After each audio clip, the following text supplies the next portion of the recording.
थोड़ा बच्चों का मार्गदर्शन भी कर दीजिए। तो चूँकि सुजीत जो हैं ये पहले से पढ़ाते भी रहे, पढ़ाते भी थे, है ना, अभी भी पढ़ाते हैं। क्या पढ़ाते हैं? संथाली लिटरेचर। हाँ, अच्छा अच्छा, बढ़िया है, बहुत बढ़िया। तो संथाली भी वहाँ पे पढ़ाते हैं और थोड़ा बहुत जीएस भी पढ़ाते हैं। तो पढ़ाने का भी अनुभव, एग्ज़ाम भी इन्होंने क्वालिफाई किया है।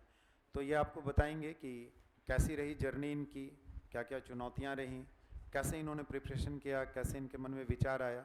और आप चूँकि सब लोग भविष्य के ऑफिसर्स हैं, आने वाले समय में सब सेलेक्ट होंगे जेपीएससी में, यूपीएससी में, तमाम जो भी परीक्षाएं उसमें, तो क्या रणनीति होनी चाहिए, क्या करना चाहिए, क्या नहीं करना चाहिए, किन चीज़ों से बचना चाहिए, ये सारी चीज़ों पे एक आपको डिस्कशन करने की कोशिश करेंगे। फिर लास्ट में जो आपके प्रश्न होंगे वो एक एक करके पूछ लीजिएगा। ठीक है?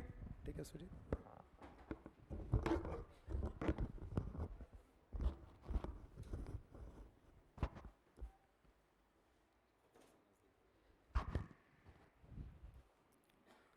चलिए, आप सभी लोग को जोहार। और मेरा नाम तो जान ही रहे हैं आप लोग, सुजीत हेम्ब्रम। और आना हुआ था यहाँ पर गुरुवार को ही, और इधर उधर सब बहुत सारा प्रोग्राम्स हो रहे हैं मेरे, और जाना पड़ रहा सभी जगह। तो कल झारखंड जगुआर का जो ऑफिस है वहाँ गए थे, और वहीं मेरे एक डीएसपी साहब से मुलाकात हुआ। तो आज कर्म महोत्सव वहाँ मनाया गया था, और वहीं गए हुए थे, वहाँ से फिर इधर आए और इधर सर से मुलाकात हुआ। और मेरा एजुकेशनल बैकग्राउंड के बारे में कहा, मैं बताना चाहूँगा, मैं प्योरली इंजीनियर हूँ। मतलब मैट्रिक के बाद मैंने पूरा इंजीनियरिंग ही पढ़ा है। लेकिन जैसे होता है कि आपका रास्ता आप खुद नहीं तय कर सकते हैं, समय के हिसाब से आपका रास्ता तय होते जाता है, और आपका समय के हिसाब से आपका डिसीजन भी बदलते रहता है। लेकिन एक बार अगर आप कोई डिसीजन के लिए पूरी तरह से तैयार हो जाएंगे, तो फिर आपको रास्ता एकदम निश्चित दिखाई देगा कि हमको यही करना है अब।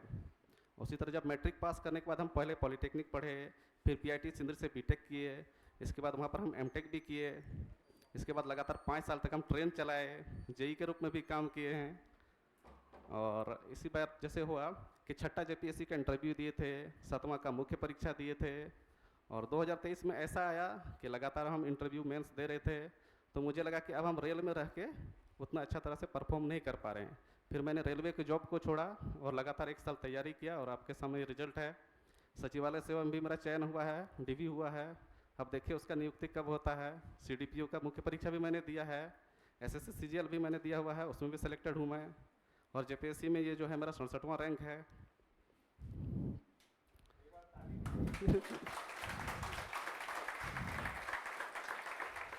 और लगातार जैसे यूपीएससी की भी हम तैयारी अभी कर ही रहे हैं, सिविल सर्विस की, और जब रुझान हुआ था मेरा, तो पिछले बार ऐसा हो गया था जब हम लोग का मुख्य परीक्षा था, उससे 1 सप्ताह पहले आपका प्रारंभिक परीक्षा था। तो पिछले बार मैंने प्रारंभिक परीक्षा नहीं दिया। इस बार मेरा इंटरव्यू का शेड्यूल था, तो इस बार भी मैंने यूपीएससी का प्रारंभिक परीक्षा नहीं दे पाया। और हाल फिलहाल में जो मुख्य परीक्षा भी हो रही है, उनके प्रश्नों को मैं देख रहा हूँ, तो मुझे लग रहा था कि इस बार मुझे पीटी का एग्ज़ाम दे देना चाहिए था। और आप लोग के मन में अगर किसी भी प्रकार का कुछ प्रश्न है तो आप लोग पूछ सकते हैं मुझसे।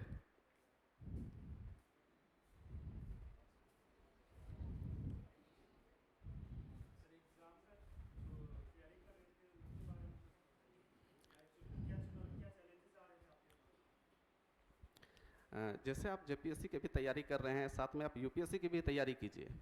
और जब नोटिफिकेशन आ जाए तो पूरा तरह से जेपीएससी पर फोकस्ड हो जाइए। और पहला चीज़ है, जो भी आपका सिलेबस है उसको अच्छे तरह से पढ़ें, उसका वेटेज को भी समझिए।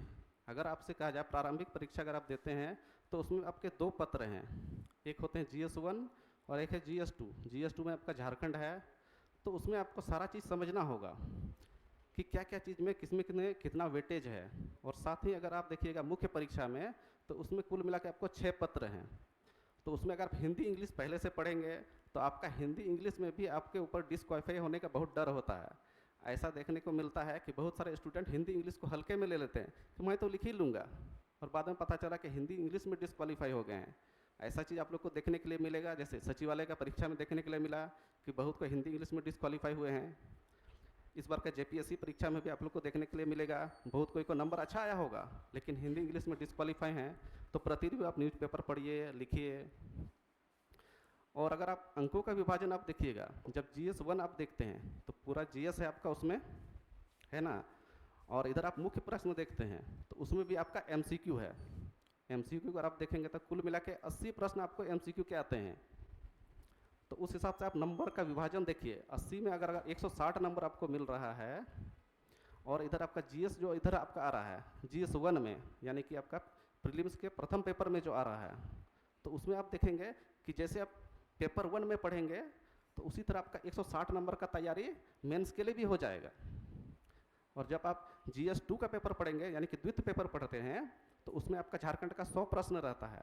उसी अनुसार आपका जो है मेंस परीक्षा में हर सब्जेक्ट में, यानी कि हर पेपर में आपको एक एक प्रश्न आपको झारखंड का देखने के लिए मिलेगा। तो इधर अगर आपको 4 प्रश्न न्यूनतम आपको देखने के लिए मिलेगा झारखंड का, तो उसमें भी आपको 160 नंबर का पहले से ही आपको तैयारी रहेगा। तो आप समझ लीजिए, जब आप प्रारंभिक परीक्षा का तैयारी कर रहे होते हैं तो एमसीक्यू में आपको 160 नंबर मिल सकते हैं, उसके साथ मुख्य परीक्षा में आपको झारखंड के 160 नंबर मिल सकते हैं, तो आपका आधा तैयारी तो वहीं हो गया है। और प्रीलिम्स पहुंचते पहुंचते आपका लगभग 50% सिलेबस पे आपका कमांड हो जाना चाहिए। तो बताइए आप लोग कुछ।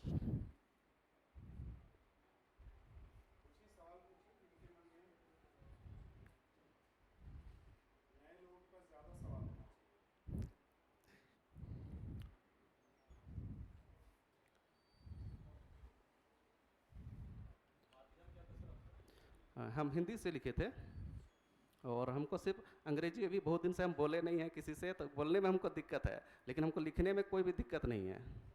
तब चाहे हम हिंदी से लिखे या अंग्रेजी से लिखे, हम मेरा हैंड राइटिंग भी उसी तरह है और लिखने का तरीका भी मेरा एक ही जैसा है कि दोनों में हम लिख सकते हैं।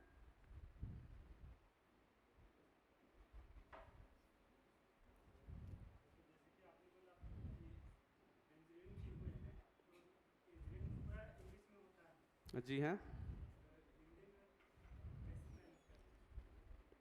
देखिए मैट्रिक तक तो मैंने पूरा तरह से हिंदी से ही पढ़ा था, है कि नहीं? तो ऐसे मैट्रिक तक मैंने पूरा हिंदी मीडियम में पढ़ा था, इसके बाद मैंने इंग्लिश से पढ़ना शुरू किया, तो इसीलिए कोई दिक्कत नहीं है। नहीं, हिंदी से मैंने मुख्य परीक्षा लिखा है जी।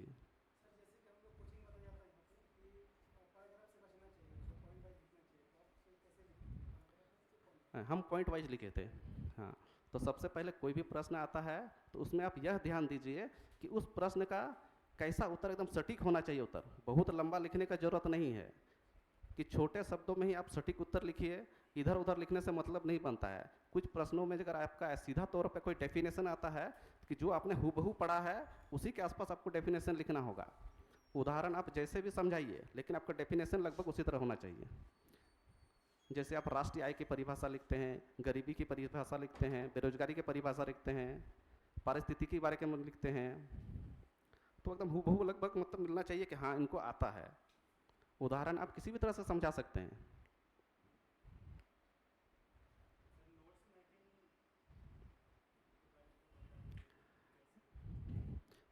देखिए, समय के अनुसार आपको नोट्स मेकिंग करना पड़ेगा।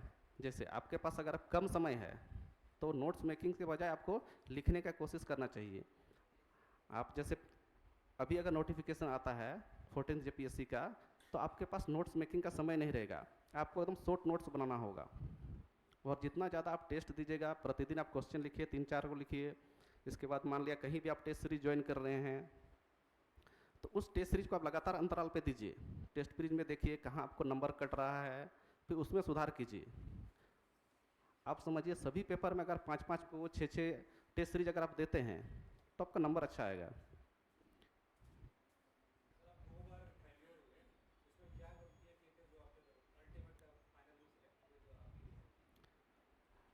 जेपीएससी का जब अंतिम चयन होता है ना, तो यहाँ किसी का कोई गलती नहीं होता है। जो भी इस लेवल तक पहुँचते हैं, चाहे वो हम सेलेक्ट हैं इसलिए खड़े हैं, जो सेलेक्ट नहीं है, मेरे जो दो दोस्त आए हुए हैं वो अंतिम चयन नहीं हुआ तो वो अंदर नहीं आए, लेकिन वो भी उस लेवल के स्टूडेंट हैं या वो भी उस लेवल के ऑफिसर बनने लायक हैं। बस ये होता है कि सीटों की संख्या सीमित है, ये चीज़ समझना होगा। छठा जेपीएससी जैसे दिए तो उसमें भी मेरा 3-4 अंकों से छूट गया। 7वां हम मुख्य परीक्षा दिए, उसमें मुख्य परीक्षा ही मेरा नहीं हुआ। तो यहाँ पर लाइफ में कोई फेलियर नहीं है, तो ये चीज़ आपको समझना होगा।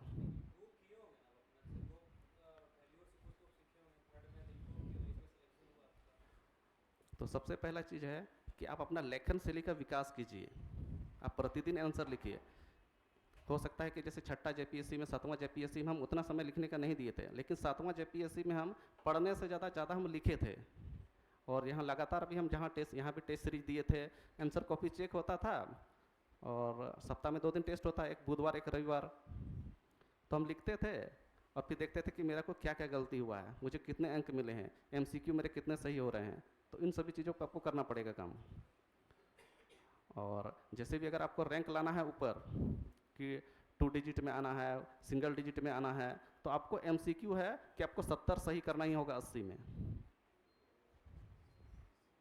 बाद बाकी आपको जितने भी प्रश्न हैं मुख्य परीक्षा में, समझिए आपको 17 प्रश्न लिखने हैं, उसमें लगभग सबको एवरेज नंबर मिलता है, बस 1-2 नंबर का अंतर आता है हर प्रश्न में। किसी को मान लिया किसी में 22 मिला, किसी में 23 मिला, तो ऐसे करके देखिएगा तो 17 प्रश्न में आपका 30 से लेकर 50 नंबर तक का वेरिएशन होता है, और वही अंतर होता है आपका। और एमसीक्यू में किसी को 50 सही हो रहा है और किसी को, मैं जैसे मेरा हुआ था 66 सही हुआ था, वही अंतर हो गया आपका, तो 32 नंबर मेरा वैसे भी बढ़ गया। और ऊपर, जी हाँ,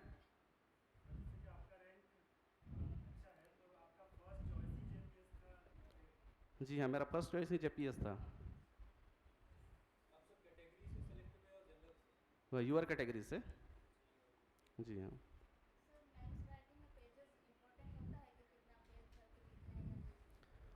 वो तो आपके लिखने की क्षमता पर निर्भर करता है कि आप 3 घंटे में कितने पेज अच्छे तरीके से लिख सकते हैं।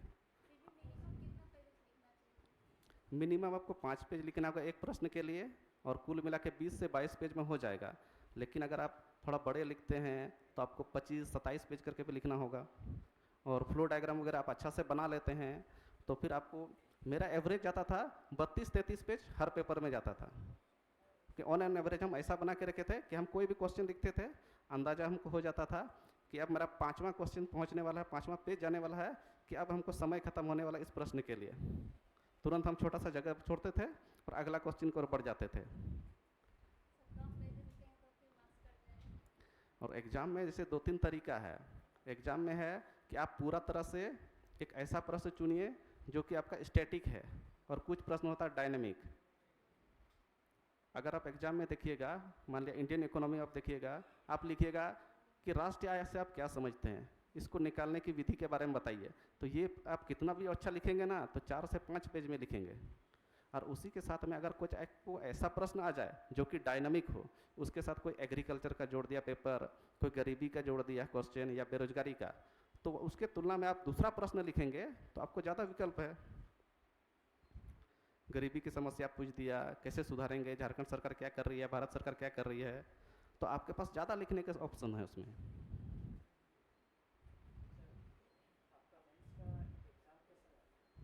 मेंस का एग्जाम मेरा अच्छा गया था। हम ज़्यादातर डायनामिक प्रश्न को बनाए थे। हाँ, जैसे कि मैंने बताया कि प्रश्न में आपको 2 तरह से आप लिख सकते हैं एग्जाम में। पहला चीज़ आपकी सेफ साइड खेल सकते हैं आप, कि जो बना बनाया क्वेश्चन आया है उसी को लिखिए और सीमित पेजों में लिखिए। उसमें है कि आपको अंक सीमित हो जाएगा। और कुछ प्रश्न ऐसा होता है कि जिसमें आप अपने अनुसार क्या कर सकते हैं, राज्य सरकार क्या कर रही है, केंद्र क्या कर रही है, और वैश्विक स्तर पर बहुत सारी संस्थाएं हैं, उसके सहयोग से हम लोग क्या क्या कर पा रहे हैं, उस तरह के प्रश्नों को चुनेंगे तो आपको ज़्यादा नंबर मिलेगा ही।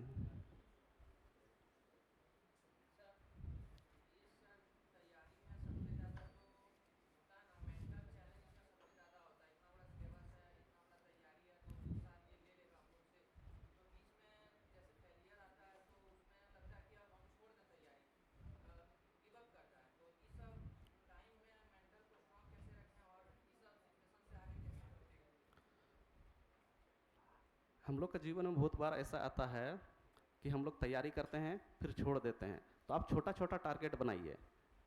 आप जैसे डेली क्लास आते हैं, डेली क्लास आ रहे हैं, डेली जो पढ़ाया जा रहा है उसको रिवीजन कीजिए, अपने से लिखने का कोशिश कीजिए, शॉर्ट नोट्स बनाइए, और इसके अलावा डेली एमसीक्यू सॉल्व कीजिए। ऐसा नहीं है कि आपका पीटी एग्ज़ाम पहुंच रहा है, 1 महीना में एग्ज़ाम है तब आप एमसीक्यू सॉल्व कर रहे हैं। आप जैसे तैयारी कर रहे हैं पूरा थ्रू आउट द ईयर, यानी कि सालों भर आप एमसीक्यू को प्रैक्टिस कीजिए। उसका सहायता आपको पीटी में भी मिलेगा, और पीटी में अगर आपको कम नंबर मिलेगा तो आपका थोड़ा सा आत्मविश्वास डगमगाएगा कि मेरा होगा कि नहीं होगा, है कि नहीं। और आपको पहले से पता है कि 200 में मुझे 135 140 आ रहा है, तो आप पहले से पूरा रिदम में कीजिएगा, रिजल्ट का इंतजार नहीं कीजिएगा। और छोटा छोटा टारगेट बनाएं, जो भी मिल रहा है उसको लिखिए, उसको समझिए। और कभी कभी ऐसा होता है कि हम छोटा छोटा बुक में लिख के हम भूल जाते हैं कि हम लिखे कहाँ हैं, तो उसके लिए एक छोटा सा डायरी बना के रखिए।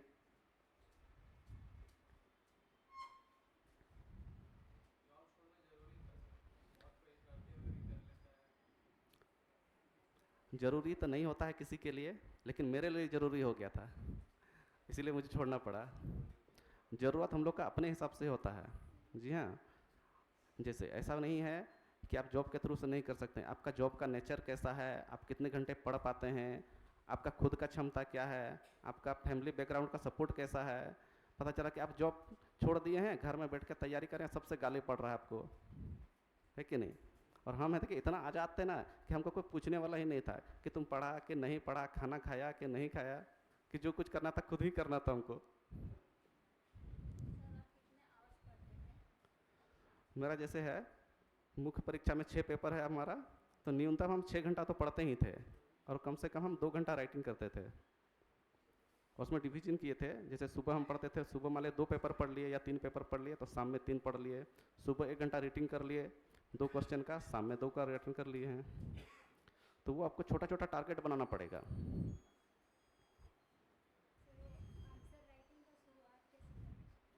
आंसर राइटिंग आप जो भी चीज़ पढ़ते हैं अभी क्लास में, तो कुछ ना कुछ जरूर सीखे हैं, तो उसके बारे में आप लिखिए। तो ये सब आप कितना भी बढ़िया लिख दिए, मेंस में कोई भी उत्तर सटीक नहीं है। वह समय पर निर्भर करता है कि आपका किसका उत्तर कितना बेहतर है। आप तय समय में जितना लिख ले रहे हैं, वही अगर आप बेहतर ढंग से लिख रहे हैं, तो वही उत्तर आपके लिए बेहतर है। आप यहाँ रूम में बैठ बैठ के लिखेंगे, देख देख के लिखेंगे, तो बोलिएगा देखिए मेरा आंसर तो सबसे बढ़िया है, तो उससे मतलब नहीं है। आपको तय समय में लिखना है वहाँ।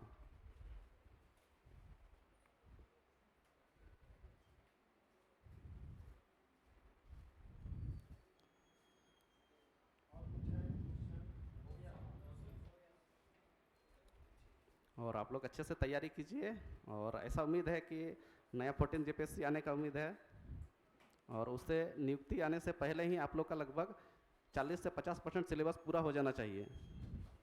और अपने हिसाब से अपना सिलेबस में आप कीजिए तैयारी, और ऐसा नहीं हो कि आप दूसरे पे आश्रित हैं कि नहीं हो रहा है, ये हो रहा है, वो हो रहा है। तो उसमें होता है कि बहुत, जैसे मेरा तो जब हम जॉब में नहीं थे उससे पहले भी, या जेपीएससी का रिजल्ट नहीं आया था उससे भी पहले, हमको इतना सारा ऑफिसर लोग देखे हुए थे ना, हम तो कॉपी लेके चल जाते थे उन लोग के पास कि सर देखिए मेरा कॉपी देख दीजिए, पर ठीक है। और वो लोग भी, ऑफिसर लोग पहले देखता है कि परेशान करता थोड़ा बहुत, कैसे परेशान करेगा आपको, बोलता है गाड़ी चलाने आता है जी, बोला हाँ सर आता है, चलो रांची घूम के आते हैं। और शाम टाइम इस टाइम निकलेंगे रांची, 3 घंटा में पहुँच जाते थे, फिर रात में 12 बजे लौटते थे। 2-3 बार हुआ, तो वो लोग बोला अरे टेंशन क्या ले रहा, लिख लेगा तुम, पुराना सब कॉपी देखे तो बोलते थे अरे तुम लोग तो हमसे भी बढ़िया लिखता है तुम लोग, तो तुम्हारा तो हम लोग के साथ हो जाना था, सिलेक्शन हो जाना चाहिए था। तो ये सब होता है। तो कई बार आप ऐसे होंगे जिसको आप जानते नहीं हैं, तो आपको ऐसे ही जाके बोलेगा ये उठ के आ जाता, कोई काम धाम नहीं है, एक दिन आएगा फिर भूल जाएगा। हम डेली शाम में पहुंच जाते थे, जो भी साहब लोग थे उन लोग को फ़ोन करते थे, नहीं उठाया, शाम में चल गए घर। उन लोग का मैडम लोग बोले कि फ़ोन करके बोलते सुजीत आया हुआ है, अच्छा ठीक है खाना वाना खिलाओ, आते हैं हम लोग कुछ देर में। तो ऐसे ही किसी भी चीज़ से आप लोग शर्माइए मत, कोई भी सर के थ्रू से, मैसेज के थ्रू से बात कर सकते हैं, आप फ़ोन कर सकते हैं।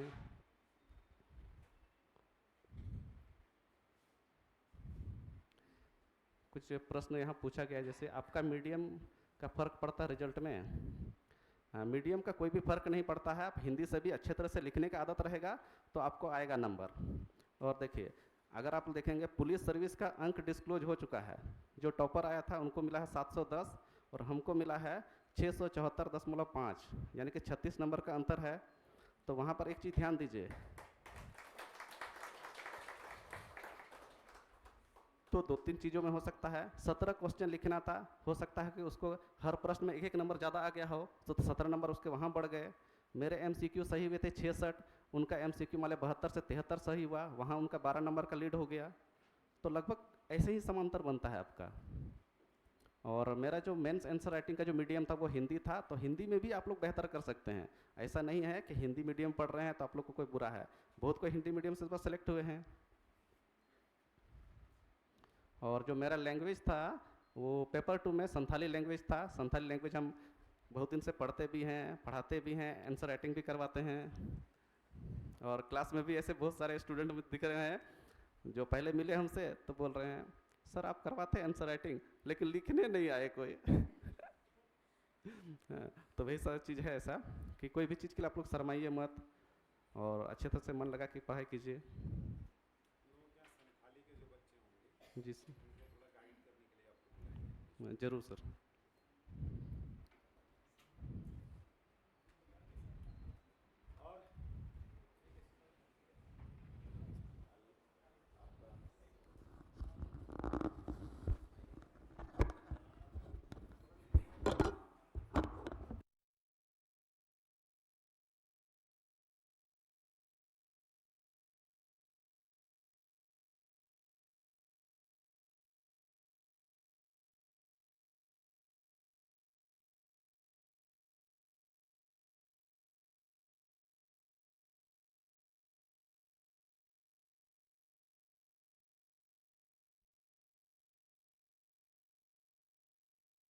समझ में आया?